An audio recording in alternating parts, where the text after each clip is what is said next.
Hey, what's up, guys? A rare Sunday show. We're doing this show early this week because we are not going to be going live immediately after the game on Monday. We'll be back with the next show on Wednesday. We'll have your pregame show from the stadium tomorrow. But today we are going live here on Sunday, previewing the game between the Chiefs and the Saints on Monday night. We're coming to you from the Oshner Andrews Sports Medicine Institute podcast studio up here on Veterans Memorial Boulevard.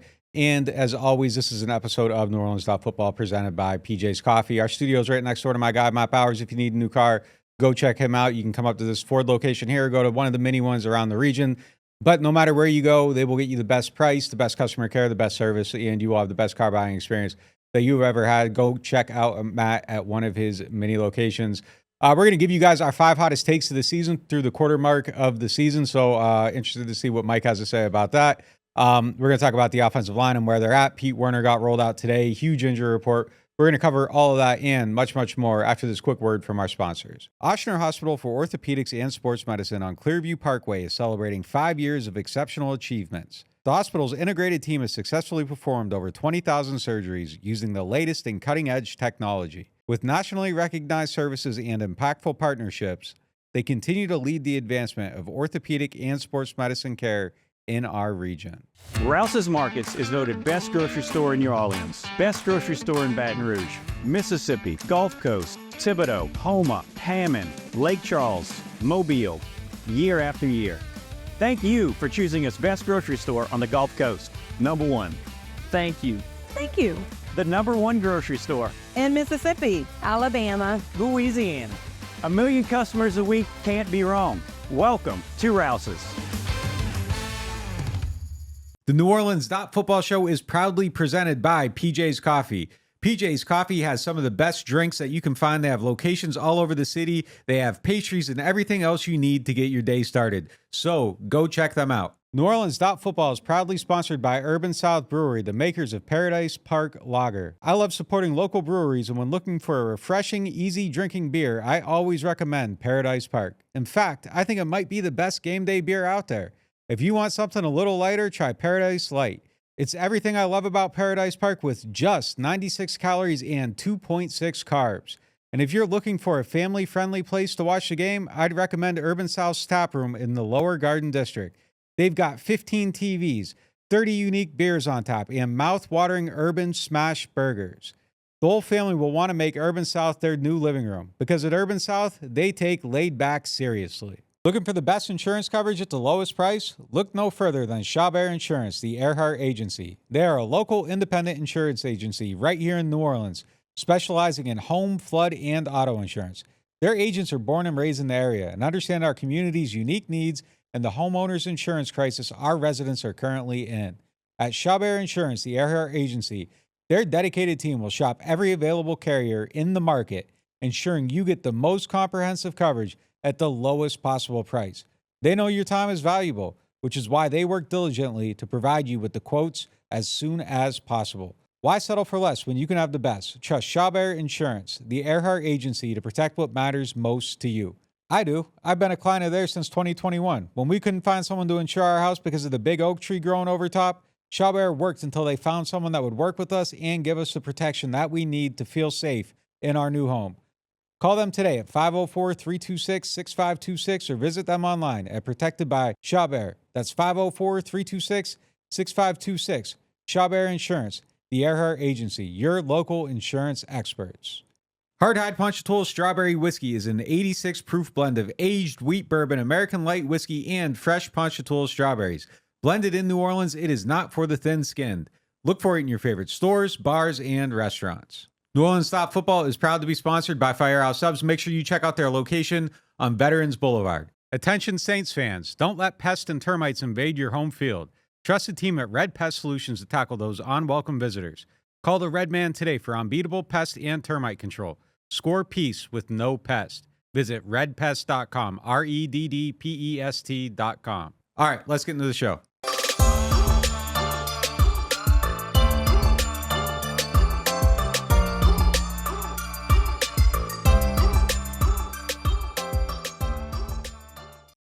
Welcome back to the Oshner Andrews Sports Medicine Institute podcast studio up here on Veterans Memorial Boulevard. This is another episode of NewOrleans.Football presented by PJ's Coffee.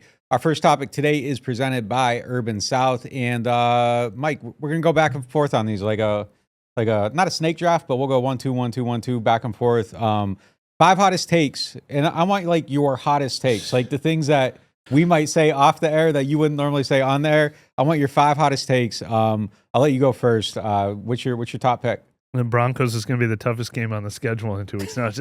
Since we're going live during the middle of an NFL Sunday, they're beating the Raiders 27-10. That might be tougher than we thought.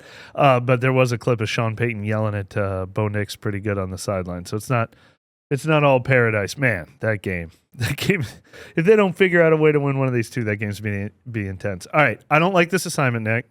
I've made a career out of avoiding hot takes. I'm not a hot take guy. I actually usually get in trouble from fans on social media because I refuse to go the hot take route, but you gave me an assignment, and I'm going to do it.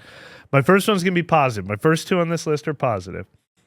The Saints should trade for Davante Adams, and I'm calling that a hot take because if you've listened to me over the years, I am usually the let's not go extreme here, especially with this team over the last couple of years. How many times did I say it this offseason?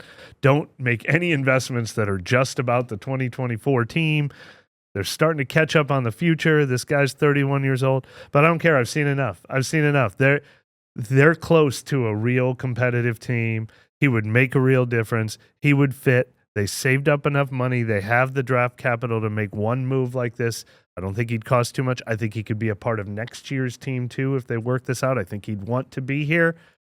9 times out of 10, wasn't there an Odell Beckham one a couple years ago when they were like a 10-6 type team? Yep. And I'm not always like, yeah, go get the guy, spend the money. But in this case, I like him for this team a lot. Like this is one of the. I didn't need Jadeveon Clowney or Ndamukong Suh when Sean Payton was taking him out to dinner as much as I think this one really fits. Not even on my list because like that's not even a hot take. It's hot for me. For me, it's not. It is. To be in on that move, and it's a change of tune for me, which I will admit. Yeah, it seems logical to me to like go get him. So I don't even have it on my list, but I agree. I agree with it 100%. I couldn't be more in lockstep with you on that one. This one, my first one isn't really hot either, but it's hot because of the climate. Like Derek Carr's a good quarterback in 2024. Like he is a good quarterback. He's a good quarterback in 2024. He's been a good quarterback since. Are you looking at the viewership numbers? Did they all just turn off? He's been a good quarterback since December of last year. I think he's having a good season. There's obviously a couple mistakes here and there. We just saw Lamar Jackson fumble a snap that cost them, Lamar Jackson did okay in that game. Yeah, but like, so my point is, though, is that guys make mistakes. Yep. You aren't always 100% perfect. He's not been 100% perfect. But I think in this system, he's operated it about as good as anybody could operate it. He's up there with all the other quarterbacks that run the system. It's been solid, sensical. Yeah. He's handled pressure pretty well. He's playing behind arguably the least talented offensive line in the NFL. I mean, I'm sure you could go through and find ones that are a little bit worse, but like they're in that group right now, and he's making it work. He doesn't look scared. I think he's kind of put to bed through 4 games a lot of the stuff that we criticize him for, that a lot of people criticize him for.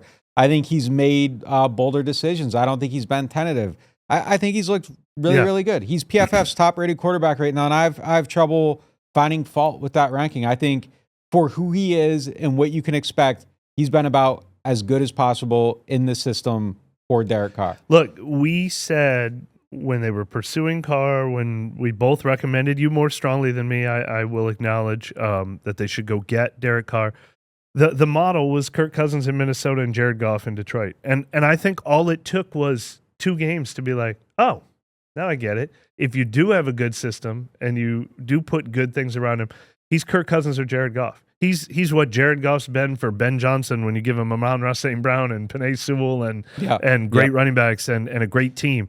Like Derek Carr, that's his class of quarterback. And to an extent, maybe Baker Mayfield belongs in it more than I thought he did because he's doing it again this year too. But like Derek Carr is not lesser than those guys. Those are guys who thrive when things are going well around him. Derek Carr has already shown us how much he can thrive when things are going. He maybe will not single-handedly lift your team beyond having the worst offensive line in the league and only 2 good receivers. We will find out if he can or not. But But if you don't think he's a Cousins golf type, I think he's shown enough already to say that's what he is. He's been good. Yeah. Right system. Fair. He can be a good quarterback. We've seen him be good in the right system before too. So yeah, I think it's just like a good marriage between the two, and he's embraced it, and it's working well. And, good for him. Denver's now winning 34-10. Do it 2 in a row because I want to pair my next 2 together. All right, my next one, this is kind of a wild take. Okay, we're going hot now. So through 4 games, and I'm not saying he's the most talented player, but I'm saying Lucas Patrick was the best signing of the offseason so far. Like, he has been arguably their best offensive lineman. He's healthy. He's critical to this team at this point. The fact that he's going into this game questionable, and I heard the expectation is for him to play this week, but we'll see on that tomorrow. Maybe he'll wake up and he doesn't feel good, but the expectation right now is that he's going to play. But the guy that we kind of treated like, yeah, whatever, ... a live update on the site, maybe just even a tweet, didn't go right about it. He's been an incredibly important piece of this offensive line to this point. And it's really more about what's around him maybe than him in general. But I think that he has exceeded expectations, whereas I think Willie Gay didn't push Pete Werner. Will Harris has been solid in his role. Chase Young, I don't think he's lived up to what he should. I think he's been about a 5 out of 10 to this point. He's not getting sacks. He's not a closer. He's affecting plays. I think he can turn the tide over the final 3 quarters of the season and easily blow it out of the water. But I think Lucas Patrick has played more solid than anybody else they brought in this offseason. And without him, I feel like they're screwed. If you take Chase Young out, they're still just not. Well, I don't know if I agree with that. They're still not effective. I don't know if I agree with that. Because Peyton Turner and Cameron Jordan and Isaiah Foskey haven't leapt up. I just don't feel like the impact's there, and I don't think his run defense has been very good. I'm still taking Chase Young over Lucas Patrick, but that's fair. I lied about doing my 2 in a row. I'm now moving to the 4th one on my list because it pairs nicely with yours. This is one of my negative takes. The Saints officially blew it. We're going to be talking about how they blew it after this season by not investing more in the offensive line. I did pay a little attention to Lucas Patrick, not specifically Lucas Patrick, but I remember thinking and saying a lot that I thought Oli Udoh, I thought Lucas Patrick, I thought maybe Landon Young, who was already on the team, could be the next Senio Kelemete or James Hurst or Andrus Peat. I thought, you know what? We're not giving enough credit to the fact that there are veterans who have 5 years of starting experience that are available and they can do that if needed. And Connor McGovern comes in this week, and he already feels like the 3rd best offensive lineman on their team, and he showed up Wednesday. Yeah. And I think it's malpractice that they didn't go sign Connor McGovern or another Lucas Patrick or Andrus Peat. These guys feel like they are rescuing the team. And why did you leave your team? That's why he's in on my such list. peril. That's why he's up there. Yeah. I think it's gonna go down as an unforgivable mistake that they didn't sign more Lucas Patrick, Connor McGovern, Andrus Peat types. If they didn't have to go out and sign the $20 million guys, but they left this cupboard way too bare, and it's gonna sink their season. So we had the same take there. I put the hot spin on it, and you put the logical spin on it. But it's the same place. Yeah, he feels like he's saving the season. That's why he feels like. And guys like that the were best so signing. available. Yeah. I mean, look, Shane Lemieux is one of those guys. When you read his resume, Oli Udoh is one of those guys. He just hasn't lived up to it. But I think they just isn't there one tier above that they could have spent $5 million no doubt. on? I feel like they just got it maybe wrong a little bit with Oli Udoh. He should have been one of them. He should have been. They thought they were getting 2 of them, and they got 1. But no doubt they should have spent a little more money. one tier above. Or just keep guys. Pete, man. We kept saying it the whole time. I don't even know if Pete's a tier above those guys, but he's a tier above the guys who aren't playing right now. They counted too much on Saldivari and Penning might do it. No, he's Pete's at least a speed bump. If you go too fast over it, you're gonna drag the bottom of your car on it. It's just that's all you need right now. Just get a couple speed bumps out there, and maybe you'd be all right. Right. My next one. I think right now Foster Moreau should be tight end 1. I think they should just go for it and give him a chance, see what it looks like, see if he can be more consistent, and maybe make Juwan earn that spot back a little bit. I've been incredibly disappointed with kind of the way his season has started, and I've said it a million times. Maybe it's related to the foot, maybe I'm being unfair to him. I acknowledge all that, but I just don't feel like that's been where it should be, and I'm willing to see if somebody else can maybe just make a couple more plays and kind of position yourself on the sideline where you're supposed to be and not step out of bounds and things like that. I've got one problem with your hot take. I've got Foster Moreau with 180 snaps and Juwan Johnson with 125. Hasn't it already happened? Yeah, maybe it has. It feels like Juwan's tight end one. Like when they're in 11, like he's usually the guy out there. Yeah. But yeah, maybe. Yeah, but I mean, they use him for different reasons. He's on the plays for Juwan. Yeah. But you're saying Foster Moreau should become part of the pass catching offense. To my knowledge, targets is probably not. He has more. He has more targets than I'm about to say, but they have called one play specifically for him the whole season, and he's gotten open a couple other times. I just feel like maybe try him out a little bit. He's had 2 targets in the last 3 weeks. I liked how he played the first week of the season. Like, let's just see if he can give you a little more. I agree. But I'm saying Juwan Johnson, I mean, I think he's already lost whatever that is. He doesn't have a hold on anything right now. All right, here's my 2 that I'm pairing together. This one I've already said, so I'll say it quickly. I said it on the members only pod. Kevin disagreed with me. I said it on this pod. You agreed with me. I feel better about their offense after last week. I know last week's game is like this sinking ship. They couldn't find a way to win it. I walked away being like, damn, this offense is great. I will feel the same way if they do anything close to it against Kansas City with even more offensive line injuries. I think Clint Kubiak is still the coordinator of the year, the hire of the year, the head coaching hot candidate of the year, based solely on last week. I thought it was incredible what he did. My second one, they're going to lose the NFC South because they didn't win that game. Yeah, they're not going to survive it. Maybe they get into the playoffs, but they're going to lose a tiebreaker to Atlanta or have a worse division record than Tampa. They can't survive. There's not enough wiggle room to survive two straight losses like that. One of mine was going to be about like the coaching is more good than bad. You kind of hit on that. Like I feel like 90% good. There's been a couple. I can't give them a pass for like. You had some gas at the end of the game. At the end of the day, like if that goes on, you have to assign it to coaching. Even though Paulson Adebo should know to play with better technique, Jordan Howden should know not to crash into somebody. I'm sure they've been taught not to do those things. But I'm going to put like a little bit of negative on that. But I feel like they've been a pretty well coached team. I feel like they've been more prepared than their opponents. Shaheed fumbling that punt, like Rizzi's an incredibly prepared coach. Like there's just things that happen sometimes. But I feel like the coaching has been pretty good this year. I feel like they just been kind of unlucky with some stuff. So I'm going to move past that one. My next hot take is I think they're going to beat the Chiefs. Like, all right. So to kind of touch on your thing, like I do kind of feel like one of those 2 games is going to come back to cost them. I don't think you get to do that twice, especially back to back and just escape it without any harm later in the year. But if you do find a way to like get a game against Kansas City, it puts you back in that realm where you got a little bit of room for error and you kind of just got to get on a hot streak coming outside the backside of that Bucs game. I think they're going to beat the Chiefs, and I don't know why I believe that. I think it's probably the dumbest thing that I've ever felt, but I just keep thinking about the game. I'm like, they're going to find a way to win this game. Like it just feels like the kind of game they're going to win, and I have no analytics for it. I have no sound logic for it.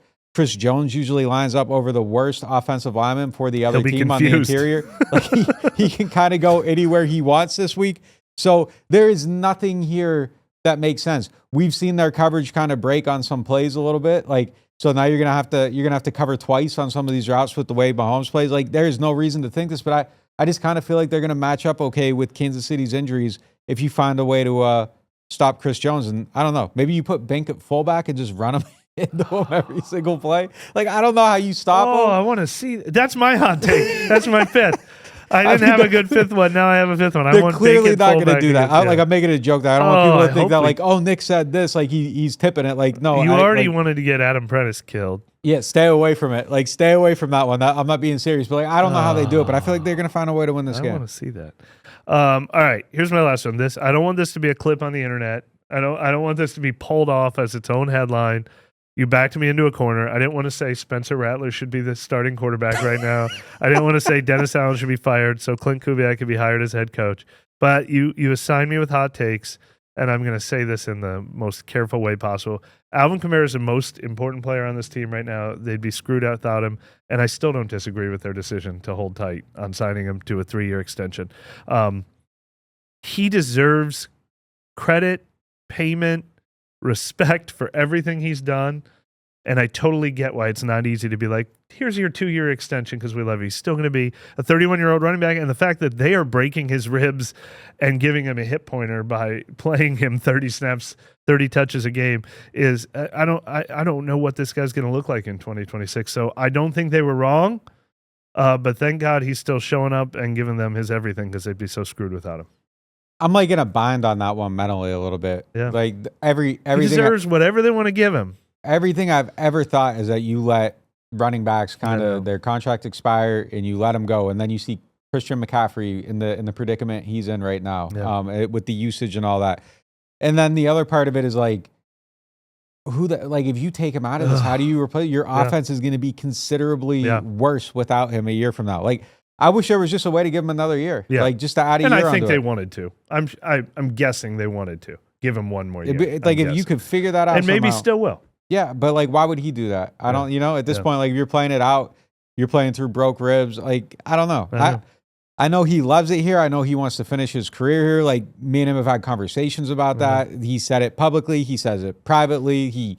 I believe it genuinely. Like, there's people that get up there and say it. Like, he actually means it. But like, I don't know. Like, I'm in like such a mental bind on it because it's kind of like he feels so important, and if he goes, I just don't know how you replace him. Like, he feels so unique and perfect for what they're doing, and I only wish. And I thought Sean used him in a great way, but I only wish that like I could have seen Alvin in a Kubiak Shanahan offense for his whole entire career, his whole entire career. He is perfect for it. Oh, no kidding. Oh, that was gonna be the other part of my hot take is. Like, when I didn't think they should sign him to a 3-year, like a 2-year extension, 3-year deal beyond this year, I always expected him to look good. It was never because I thought he was going to regress. This is even better than I expected, but I thought he was great. That was only about any running back. You see what happens to them take. So this didn't go against my, and the other thing is, this isn't how I would feel in any situation about any team. It's how I feel about the current makeup of the Saints. I just think the 2026 Saints are a mystery. That could be a rebuilding team. That could be maybe it's still a good team. Who knows? But in their situation, I understand why they're not handing out 3-year contracts to anybody that age. To his credit, too, like I made a little McCaffrey comp there, and it's probably not fair. Like, McCaffrey has missed a lot of time in his career due to injury, and like Alvin has been generally pretty durable throughout his career. He missed a couple games last year. He missed a couple games due to suspension, but like he really hasn't missed a lot of time throughout his career. So he has been pretty durable. But I mean, there aren't a lot of outliers on that those numbers for running backs. My last one, and I don't think we really got to get deep into it. People have heard me talk about it before. I feel like Kool-Aid should just get some more snaps somewhere, and I don't know where it is, how you do it, but I would like to see him play more than he has been. Well, I know you don't want Alontae Taylor leaving the field, and you don't want Marshawn leaving the field. So I think it's pretty obvious where you want them to come. I mean, if he's the future, let him be the future. All right, moving on to our next topic. Monday night, they're going to be down some guys again. Cesar Ruiz isn't playing. Eric McCoy isn't playing. They need some insurance on there. And if you need insurance, check out our people at Chabert Insurance. They'll get you right on anything you need. Can the Saints make it work with their patchwork offensive line against the one and only Chris Jones, the best defensive tackle in the NFL? I want to say no because how could they? But I want to say yes because look what we just saw last week. Their offensive line, especially if Lucas Patrick plays, isn't going to be worse than last week's. I mean, they didn't make it work against Jalen Carter. They didn't know they were going to lose Eric McCoy in that game. I think they'll have a plan. I think it'll be get rid of the ball quickly. I think it'll be extra chippers. It'll be extra blockers. It'll be extra traffic. It'll be extra misdirection. But I trust Clint Kubiak to give them a plan that allows them to get down the field and score 4 times in this game. Like, I'm excited to see what that is, though, because it's an awful, awful matchup. It better not be 3rd and long. They better not be down by double digits. He doesn't have, like, his numbers aren't insane. Like, he has 21 total pressures so far. That's not a crazy number. I mean, it's about... I think Granderson and Young both have that, right? The Falcons shut him down. He only had 1 against them, so that's kind of where it comes from. He had 1 pressure against them. He's 7 first week, 7 second week, 6 the week after that. So that kind of whatever the Falcons did, that should maybe work well. The other thing that I think they have going to their advantage a little bit is that he has been terrible against the run, and they like to make everything kind of look like run. So maybe that kind of is his kryptonite a little bit. Maybe going against one of those types of offenses. You saw it, one pressure. I'm looking real quick here to see quickly if he's had games against other Shanahan. He only had 2 pressures against the Dolphins last year. Packers, he did pretty well. So I don't know. Maybe if there's something with the system that kind of makes it a little bit harder for him to just kind of tee off a little bit. But you got to keep the game close. Like, that's the whole thing. You got to keep the game close so that the run's believable. If you take the run out and you start having to go to shotgun and stuff like that, you're kind of screwed. Like, you are not going to be in a situation to get back in this game because he's going to be able to wreck it then. So I think if you can kind of keep him a little bit off balance, that helps. I don't know what Connor McGovern's going to be. If Lucas Patrick doesn't play, I think, like I said, I think he's gonna. You're down another guy there that probably puts Saldiveri on the field. So I don't know if they can make it work. But I will say this.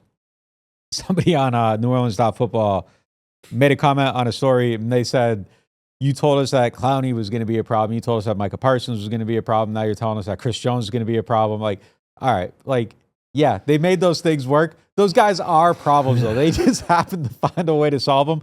But yeah, I am at a point where I'll give the coaching the benefit of doubt. Like, I'm not standing there like, oh my God, they're gonna die. I'm kind of like, all right, how are they gonna get out of this one? And that's kind of where I'm at. We did see interior pressure wreck their entire offense for one of the 4 weeks, though. Yeah. So it is scary. It's legit scary. It's legitimately scary. So I don't know. They got to find a way to make it work. But I think just being in control or close, that's the only way you kind of keep this guy in check. If it starts to get away from you, you get down by 10 points, and you kind of got to start trying to fight your way back in the second half. I just don't see how you survive. So that's going to be the story of the game. And you're right. They did have interior pressure blow him up once. Jalen Carter had the best game that I think I've ever seen by a guy on the inside. I will say, though, it's a different coaching staff, so it doesn't matter. Like, Aaron Donald was really never a problem for him before. They always did okay against him. There's ways around. Yeah, I mean, getting rid of the ball in 2 seconds is getting rid of the ball in 2 seconds. I mean, there's ways to do that. And they might have some of the best offensive line coaches in the league. And we already seen their brilliance against Parsons, the way they handled that. So we're going to see. I'm excited to see it. I'm giving them the benefit of doubt, but I am still worried about it. All right, going on to our next one. We touched on this a little bit in the top of the show. This topic's presented by Aaron Rose. Do the Saints need to get Davante Adams? Ian Rappaport had some reporting yesterday. He said Adams, sources say, views the New York Jets and his old friend Aaron Rodgers as his top choice for a landing spot. That's where he wants to play, but it's been the New Orleans Saints who have been the most aggressive. And we've also heard that, he's open to playing here. So if it's not the Jets, I think if Adams is picking a spot, it might be the Saints. They're in that position. They're trying really hard to get him. One thing I think that the Jets have an advantage on, and the Raiders have told people they don't want to have to assume salary on this. So the Jets can take him on under their cap. The Saints really can't as is. So they would have to eat some salary. I don't know if there's a way to work that out. Yeah. It would be tough. But yeah, that's kind of where things stand. Do they have to go out? Do you feel like they have to go out and get him? Have to. Yeah. No, I guess they don't have to, but he feels like I don't always think one player is well, if you don't go get him, you're not winning any playoff games this year. And if you get him, you might actually compete in the NFC. He feels like a player who might be the difference between if you don't get him, maybe you get into the playoffs and you're one and done. Maybe you miss the playoffs by a game. If you do get him, maybe you're one of the 3 best teams in the NFC. He really feels like that to me, the way I think he would fit this team. So I feel like they didn't have to get Justin Simmons. As much as I like the idea of them getting Justin Simmons, I feel much stronger that they should go get him. But if it's eat his entire salary this year, he's not playing ball with it, and he's not changing the $34 million he's due next year, and he's not going to sign an extension with you, I would only do it if he's agreeing to an extension that makes sense for your salary cap. I don't just, hey, we need him so bad, we're giving you the second, and we're going to eat the entire salary. I don't think I think I would draw. I have a line, I guess, is my short answer to the long rambling answer I just gave you. I have to get a rework contract that keeps him beyond this season. I'm not doing the 1 year rental. I'm not doing a 1 year rental at all. Like under any circumstance. Would you do a 1 year rental for a 4th round pick? Sure, for a 4th. Yeah, for a 4th. Yeah. A 2nd, I'm not doing it. A 3rd, I'm probably not doing it. But I always go back to the thing where it's like you start putting names to draft picks. Yeah. And like there aren't a lot of like. I could maybe do a 1 year rental on a 3rd round pick, maybe. Like, would you give up Kendra Miller for 1 year of Davante Adams? But I wouldn't give up Alvin Kamara. Yeah, but like you're going back quite a way. Would you give up Paulson Adebo for 1 year of Davante Adams? That one's a little bit tough. That one's a little bit tough. Yeah. I'm definitely giving up Zach Bond. Well, you know what I need my 3rd round pick for next year? The next running back. Yeah. I need it. I'm definitely giving up Bond. I'm definitely giving up Troutman. I'm definitely giving up Traquan Smith. I'm definitely giving up Alex Anzalone. I'm not giving up Alvin. I'm definitely giving up Garrett Grayson. I'm definitely giving up PJ you Williams. Skipped right past Trey Hendrickson. I wouldn't give up Teron for 1 year. But if you're doing like I get it. Yeah, I mean, you can keep going like Martez Wilson, Johnny Patrick, wouldn't Jimmy Graham. I mean, like most years you would give up. I'd give up a 3rd round pick for a free Davante Adams, but it's a 3rd round pick and every last bit of salary cap space that I can possibly squeeze out of my team that hurts me next year. Yeah, I want the extension because if I'm giving up the 2nd, I want the extension. I think it's going to cost a 2nd. The advantage the Saints have over the Jets is they don't have a 2nd round pick next year, but they do have 2/3. So that kind of makes things a little bit interesting here. Have to is a strong word because so like have to kind of suggest that you need to save jobs. Yeah. I don't think the Saints are in a situation where anybody's necessarily thinking, I got to save my job. I feel like the Jets are in a situation where there needs to be job saving going on. Like their coach, their GM, like it might be completely cleaned out a year from now. And the crazy thing is I don't think he can save them. I think he makes them a better team. Obviously, I watched the first half of the game today that they were playing in London, and it looked like him and Garrett Wilson really weren't on the same page. Like Rodgers does that stuff where he kind of like throws to a spot in the zone and he expects someone to be there. Garrett Wilson isn't there. Like Davante Adams would be in those spots. So he's going to make them a better team, but I don't know if he makes them good enough to save jobs. Like I think at the end of the season, those guys are probably all gone. I don't think they're winning 10, 11 games. And I think that's probably what the bar is. Like if you have Aaron Rodgers, you have Adams, like you're looking to really kind of go for it at that point. And I don't think they're getting there with that staff. So they got to try, though. They have to try. So that's kind of the wild card here. Like they might be willing to give more than the Saints at some point because they have to, because that means that's the $1 million deposits going into their banks every week. So, and they have the money to play with. If they lose it, oh well, the next GM and the next coach get to have a reset salary cap to work with. Who gives a damn about the assets because they aren't yours? Like if you don't get them anyhow. The Saints are like, we just tried resetting. Are we giving that all up for one more run at it with this guy? It's not an easy answer. As much as I think he fits and he turns this team into a legit playoff contender, you would have to sacrifice every last asset you saved up. You barely saved up any. It's like you finally saved up some money. You're like, I finally have $200 in my account. This is the first time I'm not living paycheck to paycheck. And somebody's like, hey, you want to go out to Clancy's tonight? Yeah, let's do it. Shoot. I used it all up. I think they're definitely trying to go for it, though. And I think they should. I really do. I think they should. I think there actually is a window here. We talked about it earlier this week. It just feels like the NFC is so down, so depressed, so open with San Francisco kind of wherever they're at right now. It's kind of weird. Washington's 4-1 and Minnesota's 5-0. It's such a weird conference. So I'm starting to believe in Minnesota a little bit. I don't believe in Washington yet. I kind of feel like there's going to be an adjustment to that, and then they're going to have to figure out the adjustment to that adjustment. So I think at some point they're going to fall off a little bit. But it feels just so open right now. Yeah. And San Francisco feels like weirdly flawed right now. It's just a weird conference. So going back to all of our hot takes, I mean, I think if the Saints can get to 10-6, 10-7, they're a super dangerous 10-7. Like, assuming the injuries aren't as bad in October and November, December as they've been so far. Yeah, I agree with that totally. Like, I think you just get there and you got a chance. Yeah, you really do. Oh man, I didn't even realize the 49ers. Yeah, they just lost to the. They lost to the Cardinals today. Like, they're in a bad place. Like, it's just wide open in that conference. All right. Going to take a quick break here, and then we will be right back with the rest of the show. Total Maintenance is one of the largest locally owned home and commercial service providers in South Louisiana. They were founded in 1980 and serve the greater New Orleans and Baton Rouge markets. And Total Maintenance wants to show some love to our NOF listeners. They have a membership program that gets you 2 tune-up visits for AC and heating, as well as club membership discounts of 15% on all repairs, half off of all diagnostic charges, and 3-year warranties on most repairs for membership clients. This is usually priced at the low price of $24.95 a month per system, but if you tell Total Maintenance that you found them through NOF, they'll lower the price to $20.95 per month per system for as long as you keep the membership active. It will never increase. Total Maintenance has a tune-up special running this summer for $79, down from the normal price of $179. This is a one-time offer for one system only.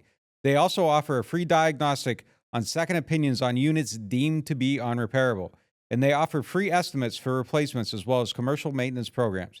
Services include AC and heating service and replacement, electrical service, plumbing service, as well as generator service and installation. They are Total Maintenance. Find them at tm-ac.com or give them a call at 504-841-3300, or if you're in the Baton Rouge area, 225-480-1000. Martin Wine and Spirits is home to a selection of hand-picked barrel select bourbon, whiskeys, and much, much more. They are family owned and operated since 1946 and specialize in wine, spirits, gourmet food, gift baskets, catering, and tasting events. They have many locations, so they're never too far away. You can check them out in Metairie, New Orleans, Mandeville, and Baton Rouge, or if it's more convenient, you can always shop online. Whether you're a wine novice or a seasoned collector, you'll enjoy the Martin Wine and Spirit experience. Score big with kickoff combos at New Orleans Hamburger and Seafood Company. Comes with fried shrimp and your choice of soft-shell crab traditional or our famous thin-fried catfish, all served with garlic herb fries, starting at only $10.99. Only at New Orleans Hamburger and Seafood Company.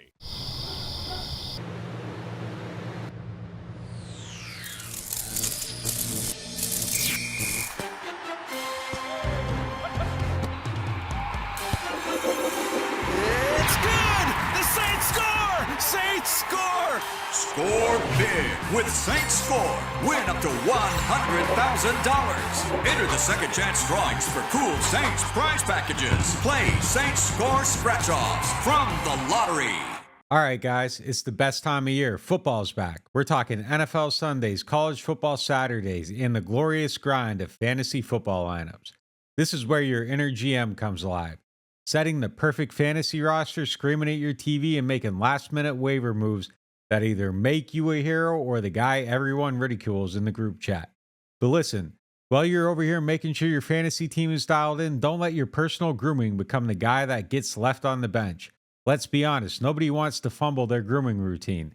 That's where Manscaped's Performance Package 5.0 Ultra comes in, acting as your all-in-one grooming playbook. From keeping things sharp down below with the Lawnmower 5.0 Ultra to taking care of those rogue nose and ear hairs with the Weed Whacker 2.0. This is the lineup that'll keep you looking and feeling like a champ on and off the field. Join the 10 million men worldwide who trust Manscaped and get ready for kickoff by heading over to manscaped.com. Use the code New Orleans, that's one word, for 20% off and free shipping. Trust me, you'll be drafting the real MVP of grooming this season. There's nothing quite like the feeling of stepping into your dream home. At Jefferson Financial Federal Credit Union, we can help make that dream a reality with a team dedicated to you. When you partner with Jefferson Financial, you do so for the life of the loan. Having a single point of contact when questions arise is invaluable. Our experts are here to guide you every step of the way. There's no better time to invest in your future. Apply online at jeffersonfinancial.org. Federally insured by NCUA, Equal Housing Lender. Whether you are a local New Orleanian or a fan in town for the game, get your pre- and post-game fired up at Aaron Rose. Local chaos and local love for the black and gold. Wake up and live with daily drink specials, mimosas, screwdrivers, Bloody Marys, and hot or frozen Irish coffees, all just $3 or $4 between 10 a.m. to 2 p.m. Aaron Rose, half a block from Bourbon Street in the French Quarter, 811 Conti Street. Here at the Queen Casino, indulgence knows no bounds. Prepare your taste buds for an extraordinary culinary journey. Start your day at Capital Coffee. Craving something different? Three Walks Noodle Bar offers a tantalizing selection of Asian delights. At 1717 Kitchen and Cocktails, savor American cuisine with a twist. Or ascend to the loft for an elevated experience. Enjoy artesian grazing boards and exquisite craft cocktails. Join us at the Queen Casino. Your royal adventure awaits. All right, our next topic is presented by Hardhide Punchatoula Strawberry Whiskey. They now got a peach blend too, so make sure you go check them out at your favorite store. Look for the pink or orange bottle, and it's got a gator on the label. You can't miss it. Who needs to be the player of the game for the Saints to win this week? I'm going with the guy that I think you gave the shaft to earlier, and I wrote about this week. That's Chase Young. I think he's way I'm still taking him over Lucas Patrick despite all the offensive line problems. I think he's still the alpha on the defensive line, even though I think Carl Granderson's been playing very good. But I think the drop off to Chase Young, to either Cam Jordan or Peyton Turner or Isaiah Foskey. And look, Chase Young, maybe the best game of his career was against Patrick Mahomes last year when he sacked him once and forced an intentional grounding. You got to do something. You got to do something to Mahomes. Now, he hasn't been a world beater this year. He's had 6 touchdowns, 5 interceptions. You need to win this game. I think you need to win this game, something like 20-17, and keep Kansas City in check. And I think you need to do it by getting to him. And I think if someone's going to get there, I do think it's him. I think he need. I'm not saying he will. I'm saying he needs to be the player of the game for the Saints to win. I take umbrage. I take umbrage with the saying I shafted him. Like I don't think I did. I don't think I did. I mean, said he was a 5 out of 10. I think he's been a 5 out of 10. He's been their best defensive lineman. But what's that mean? Yeah, fair. Like if you took his season and you multiply it, we're a quarter of the way through. You multiply it, by 4. Oh, I get it. He has 2 sacks at the end of the season. Like that isn't enough. Like if he does that, they are re-signing him on a very, very cheap deal. Yeah, it's true. It's a prove it year for him. I don't think he's done anything to really prove it. I'm not saying he's playing bad. I think he's getting pressure. I think he's impacted some plays. I just don't think. I think when he came in, the idea was like you didn't get the bang for the buck with him that you got with Lucas Patrick. Yeah, that's for sure. Yeah. Look, like when he came in, I thought the floor was like, okay, 8 sacks. Yeah. Like that's kind of what he's done. The worst he's going to be is that, and he's healthy, and he has a good secondary behind him, and like he's on a prove it deal, and he's gonna be a closer, and he's gonna do all this stuff, and it's gonna be better, and it's gonna be like transformational. And I think he's just kind of giving you like, I think you have a 2 and a 3, and you still don't have a 1. That's kind of, I thought maybe you were getting like a 1 point. Like I don't know if he was coming in and gonna be like finally live up to the draft status. But I thought at worst they were getting like a 1.5, and I don't think he's been that. I think he's been a tick below Carl Granderson to this point. Yeah. And I think he's okay though. Like I wasn't trying to kill him. Like I think he's been okay. Like you really aren't paying him a ton of money. His expectations were much higher, and he has not lived up to his high expectations. I don't think he's even lived up to the expectations his previous seasons have set for himself. I don't see a path to. I don't know. Is he going to get 7.5 sacks this year? Yeah, I mean, I know we use different sources for pressure numbers. I mean. Next Gen had him tied for 4th in the NFL with Carl Granderson in pressures. He's done like a lot of pressure. QB hits is a stat where he's also in the top 10. Granderson has 3 sacks. Brzee has 3 sacks. Alontae Taylor has 3 sacks, and I think he's helped with overall disrupt. Like it's more than just sacks. I think he's like you said, a 1.5, but he needed to be more than that. Yeah, for sure. There's different types of like I don't feel like there's been a lot of from either one of them. Yeah, I don't feel like there's been a lot of impactful pressure. Yeah, certainly not when like it mattered you kind of most. get, you kind of get in the halo, and I go through and I like do my own, and then like I'll look at what like PFF does, and then it's kind of like, okay, but like you guys have a few more than me, but I don't really feel like you're kind of in the halo, like you're reaching in, but like it doesn't really affect the pass, or like if you're getting the pressure at like 2.9 seconds, it's kind of like the secondary gets credit for that without question. And look. Saints have the number 1 pass defense in the NFL when it comes to opposers' passer rating. Only 1 touchdown pass, 6 interceptions. So it's weird that we both feel like the pass rush has been a disappointment with numbers like that. But I think it's totally fair to think they have been. Yeah, I just don't. I don't think I'm killing him. I just think he's been okay. Like he's been okay. Like that was it. We were doing hot takes, so I put the hot spin on it. I feel like.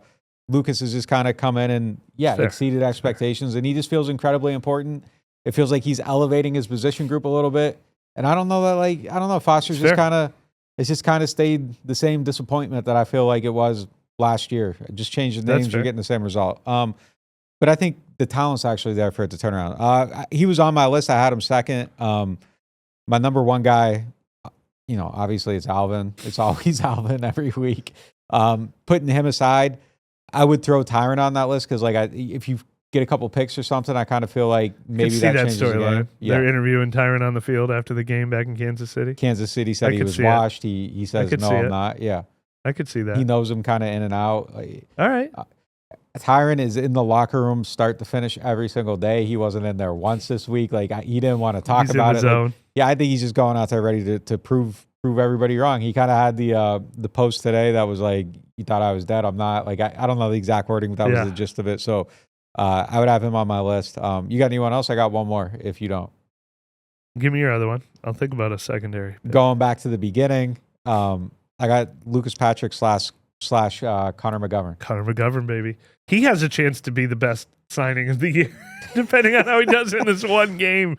So we haven't talked about I love the DNA of it, though. Like, Michael Parrington and them, like, going out, getting the guy that was drafted by Rick Dennison, basically. He was the OC when he got drafted.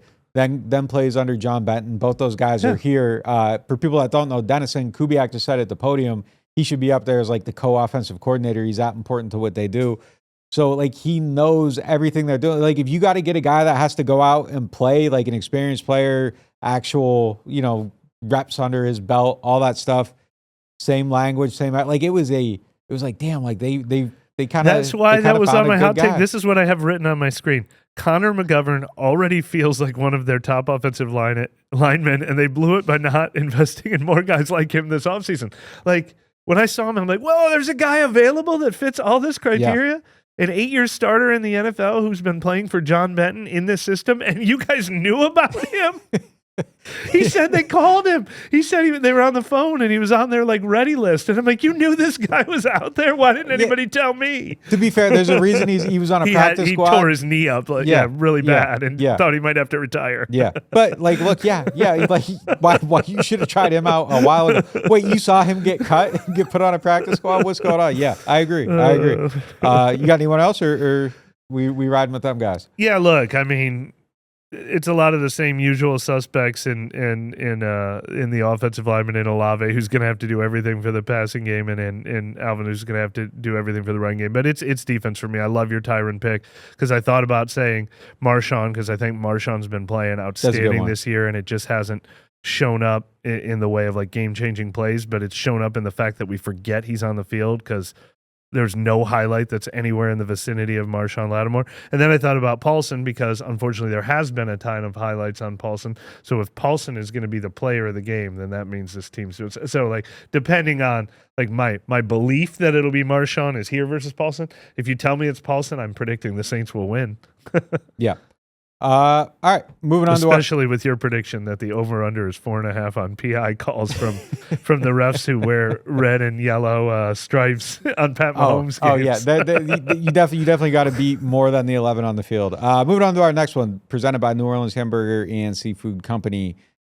Should we be alarmed by the Saints' lengthy injury reports? We got a crazy report up here. Willie Gay rolled out. Taysom Hill rolled out. Cesar Ruiz rolled out. Shane Lemieux rolled out. Peyton Turner rolled out. Pete Werner rolled out. Lucas Patrick, questionable with a groin injury. Kendre Miller coming back from that hamstring, doubtful. And then just other people that were listed this week. Blake Grupe, right hip. Demario Davis, hamstring. Tali Fuaga, back/knee. The knee was new on Thursday, and we saw him kind of like standing around, participating less than usual on Friday. So that's a real injury too. Yeah, that's crazy. Alvin, hip and ribs. Juwan Johnson, forearm. Brian Brzee, ankle. Chris Olave, hamstring. Cedric Wilson, ankle. And I think that's all of them, right? Yeah, I hit them all. Eric McCoy on injured reserve. Oh, geez, yeah. Like, it just goes on and on. This is an insane amount of injuries. And there's an element of, like, some of these you can't do anything about. Like, a guy breaks a rib. Okay, cool. What are you going to do about it? But the thing that kind of is weird to me is that, like, you're getting injuries on, like, a Friday. Like, people you got a new one on Thursday. Lucas Patrick, groin. Friday. Sorry, this is a different week. Yeah, Patrick Friday, new. Sorry, yeah, Saturday. Werner Saturday, new. Each day we got a new one. They don't even, like, we go, like, sometimes we go out to the practice on Friday and, like, it's so short and they're just kind of, like, walking through things. It's almost like, all right, like, what are they doing today? You know? Like, it isn't a high intensity practice. Someone gets hurt on Wednesday or Thursday, like, okay, cool. But, like, the Friday stuff is crazy. I don't know what's going on here, but, like, And I'm always the person that's kind of like, everybody's got them. Like the beginning of the season, the injury report comes out and it's kind of long, and it was like, well, there's new rules. You got to put more people on it. And like, normally I'm like, hey, calm down. I'm the anti-hot take injury report guy to like the extent of, so it's not that. This is bad. This is bad. Yeah, it's crazy. And getting an injury on a Friday, Saturday. I keep saying Friday because it's our Friday, but there's Saturday. Like you're going through the whole week making a plan. Like that's the stuff that derails a game plan. I don't get it. And look at the first name on the list, Willie Gay, his replacement, out. Yeah. So DeMarco Jackson again. Thank God DeMario Davis came back from his hamstring injury this week. Yeah. I don't know. Like, someone asked me today on Twitter, like, well, they got to like turn it down on the practice intensity and do everything different. Like, I don't think it's what they're doing. I don't think it's because they're practicing too hard at the end of the week or anything like that.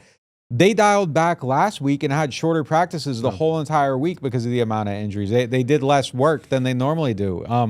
Like there is an effort to that. I don't think it's. Yeah, no, Olave got hurt in the Friday practice last week, which was way shortened. Yeah, it was like there's not enough time to like go. We get 20 minutes in practice. There's not enough time on a Friday to go watch it and like drive down to Elmwood like to get Chick-fil-A and come back. Like you won't make it for the locker room. Like there's just not enough time to do that stuff. So it's insane to me. Yeah. It's insane to me. I don't think it's the practice script. I don't know what it is, but it's an alarming situation. In recent years, I remember we sat down with Mickey Loomis and talked to him about the injuries last year, and he said their studies had shown that they weren't soft tissue, and he said that's the kind of stuff you can prevent with, things you're like doing in practice. He said it was what was last year? Wasn't there something everybody kept getting? Like was it ribs? Yeah, I think it was ribs. Was it ribs last year? He's like you can't. Yeah. What are you going to do about ribs? And there were some broken bones, and there were some things here. There were some freaking, there was Peyton Turner, having the toe ripped off, and Trevor Penning having that. But they said, but God, we really like what's happened with our soft tissue injuries. The soft tissue injuries have been destroying them this year. That's been way different than recent years. You got 4 hamstrings, a groin injury. And you've been having those throughout camp. Yeah. It's tough. I don't know. They got to figure something out. What was Marshawn? Marshawn was soft tissue all of camp. Like, well, yeah. Okay. Yeah. All right. Going on to the Martin's question of the day. The question is, what happened with A.T. Perry? Why was he released? You know what? I came on kind of strong with my question to DA, and I think DA's answer felt a little like we're just moving him to the practice squad. We're not giving up on him. We'll see. Maybe he doesn't pass through waivers, but I think if you were allowed to do that directly, move him from the active roster to the practice squad, we'd be a little less alarmed. I kind of felt like he already was on the practice squad. He's been their 7th receiver all year. Now he'll still be their 7th receiver, just in a different place. But clearly, this is a guy they don't mind risking losing. They don't value him as a commodity. Maybe there's still time for him to turn it around, but a whole new coaching staff got to look at him this year. They were pretty unimpressed with minicamp and OTAs. He did nothing to really change their mind in training camp. Preseason game, he flashed, but clearly that wasn't enough for him to move ahead of the likes of Mason Tipton and Bub Means. So it's an asset that, it'd be great if they could figure it out. Now, I talked to him last week, and I think he was a little lost trying to figure out, I don't know what they think my role is supposed to be. I don't know if they want me to be more like Michael Thomas. I think I'm more than that. And so he couldn't really understand what they wanted from him. He said, I know it. I have to do it better in practice. Even Michael Thomas taught me, show him in practice. I know I have to get better at that. It's clear they weren't seeing what they wanted from him in practice. I don't know if it was an effort thing. I don't think it was an attitude thing. He seemed like a pretty humble guy and an eager worker, but man, they just, whatever they didn't see, they didn't see it in the spring, they didn't see it in the summer, and they didn't see it in the fall. Yeah, I don't think there's ever been a bigger disconnect between what we're seeing versus what fan expectation is. Like what we were seeing in camp, this isn't a surprise at all. I thought he might not make the team, and like we were kind of talking about it, and it was like, okay, he saved himself with the preseason, and I think that's kind of just what happened. But training camp was incredibly unimpressive. Didn't you have that stat? He caught 1 pass from Derek Carr all of camp, and he obviously has a ton of talent. When you see it, you see it, and I think it's just kind of I was thinking about it today. Like, I think the disconnect is kind of the same that led to everybody being like, oh, this guy's a 2nd or 3rd round pick. And when you see the talent and you watch the highlights in college, it's like, damn, then he falls to the 6th. So, like, I think there's just probably a consistency issue. I think if you probably like study how he runs his routes and stuff, there's probably some stuff that's like, oh, this is way too inconsistent. That's not going to work unless he cleans it up. Like, I think it's just a lot of details didn't kind of get handled. That's going to do it for the show. We got a couple questions in here for overtime for the NOF members. Stick with us right after this little screen that pops up for everybody else. We will be live from Arrowhead before the game. If you aren't signed up for the site, sign up for the site.